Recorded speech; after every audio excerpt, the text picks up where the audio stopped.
వాటిల్లు. Welcome to సంతోషం TV. రాష్ట్ర ఆరోగ్య శాఖ మంత్రి సత్యప్రసాద్ విజయనగరం పట్టణంలో ఒక స్థానిక హోటల్లో మీడియా సమావేశం నిర్వహించి కేంద్రం ప్రవేశపెట్టిన బడ్జెట్ అందరికీ ఉపయోగపడే బడ్జెట్ అని అన్నారు.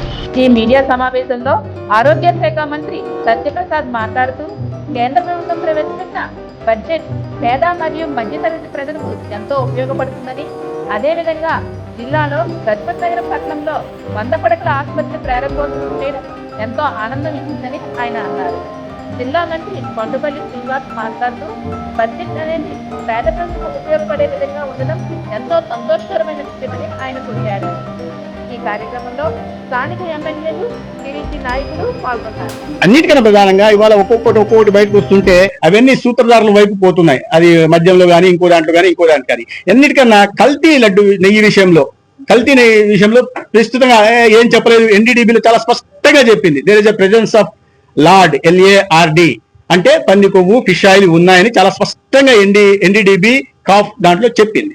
మీరు మన సిట్ ఇచ్చిన సప్లిమెంటరీ చార్జ్ షీట్ లో కూడా చాలా స్పష్టంగా కంక్లూజన్ ముందు ఫైండింగ్స్ లో చాలా స్పష్టంగా రెండిటివి ఎన్డీడీబీ కాఫ్ రిపోర్ట్ పెట్టారు. దాంట్లో చాలా స్పష్టంగా చెప్పారు దీంట్లో ఉంది అని. సంవత్సరం తర్వాత చేసిన NDRI కర్నాల్ దాంట్లో కూడా లేదని ఇక్కడ చెప్పలే. వాళ్ళు ఏమన్నారంటే there is no presence of ghee and also the presence of lard, the presence of LOD అంటే ఈ vegetable oils, there is a presence of LOD but there is the presence of ghee and the presence of LARD is very less. అంటే ఈ పందికొవ్వు ఇట్లాంటివి నెయ్యి తక్కువ ఉంది, ఈ పందికొవ్వు వీటి ప్రెజెన్స్ కూడా తక్కువ ఉంది అన్నారు. ఇక దాని అర్థం ఏంది? తక్కువ ఉందంటే లేదనా? అంతా పాలు నెయ్యి ఏమీ లేకుండా నెయ్యి తయారు చేసి అంటే మళ్ళీ ఇంకో సృష్టి. వీళ్ళంతా ఎట్లా అంటే ఇవన్నీ దేవుడు సృష్టించేవాడు. దేవుడు ఆవును సృష్టిస్తాడు, తర్వాత నెయ్యిని ఇస్తాం. అది కాకుండా వీళ్ళంతా దేవుళ్ళు అయిపోయారు. వీళ్ళే సృష్టించేస్తున్నారు, నెయ్యిని సృష్టించేస్తున్నారు. దాన్ని దాని నుంచి దృష్టి మరల్చడం కోసం ఇవాళ ఈ రకంగా వ్యాఖ్యానాలు. ఎవరైనా మీరు చెప్పండి, ప్రజాస్వామ్యంలో సభ్య సమాజంలో ఇటువంటి మాటలు మాట్లాడే ఏమైనా శత్రువులా? పాకిస్తాన్ వాళ్ళ రాజకీయ ప్రత్యర్థుల మీద తప్పిస్తే శత్రువులు కాదు కదా. అంత అనుభవం ఉన్న నాయకుడిని 16 సంవత్సరాలు ముఖ్యమంత్రి చేసి ఇప్పుడు ముఖ్యమంత్రిగా ఉండి దేశం ప్రపంచమంతా కొనియాడుతున్న నాయకుడిని మీకు వ్యక్తిగతంగా మీరు నచ్చచ్చు, నచ్చకపోవచ్చు. ఆయన విధానాల్ని మీరు సమర్థించవచ్చు, సమర్థించకపోవచ్చు. కానీ ఆ రకంగా భాష వాడాలి, అసలు అది జుగుప్సాకరమైన భాష మాట్లాడి తర్వాత వాళ్ళ ఇంటి మీద వాళ్ళే దాడులు చేసుకుని తర్వాత ఇంకో చోట అంటే ఈడ మాట్లాడారు. దానికి ఒక కులానికి ఇంకో కులానికి మధ్య తేవాలనుకున్నారు, పెద్దగా కాల. మళ్ళీ ఇంకో చోట పోయారు, బీసీతో మాట్లాడిచ్చారు, వాళ్ళకి పెట్టాలనుకున్నారు. నేను జీపీ గారితో మాట్లాడా, సార్ అది తెలుగుదేశం నుంచి కాదు సార్, ఎక్కడి నుంచి చేశారు ఐడెంటిఫై చేయండి అని చెప్పారు. ఇంటి మీద పెట్రోల్ వేసి చేయడం ఏమంటే దానివల్ల ఇవన్నీ రాష్ట్ర వ్యాప్తంగా దృష్టి వాళ్ళ దేశం దృష్టి ఆంధ్రప్రదేశ్ వైపు ఉంది.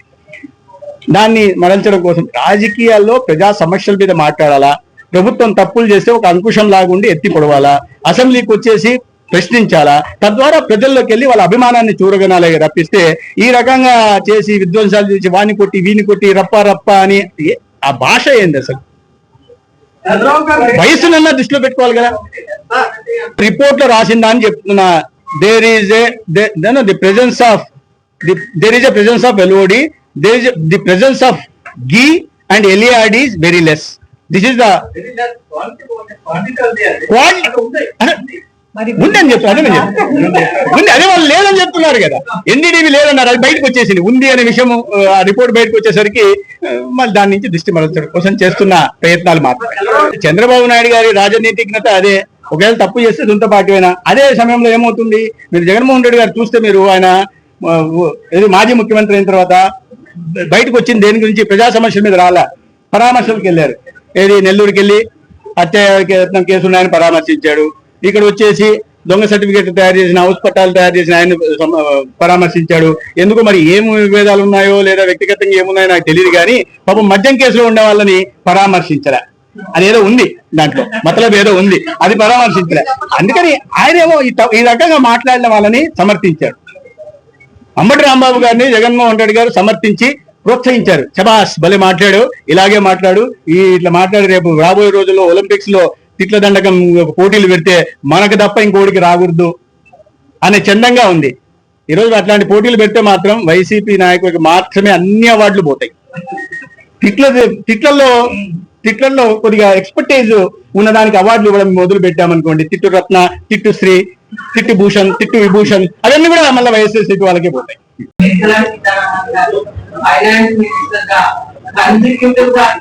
అన్ని కూడా మన గతిశక్తిలో కలిపి ఏదైనా చార్టెడ్ అకౌంట్స్ ఆఫ్ ఇండియా ఇతర సహకారంతో కార్పొరేట్ మిత్రాస్ అని పెట్టి ఎంఎస్ఎంఈకి సపోర్ట్ మెకానిజం చేయడానికి కూడా ఒక కొత్త కార్యరూపం చేయడం జరిగింది.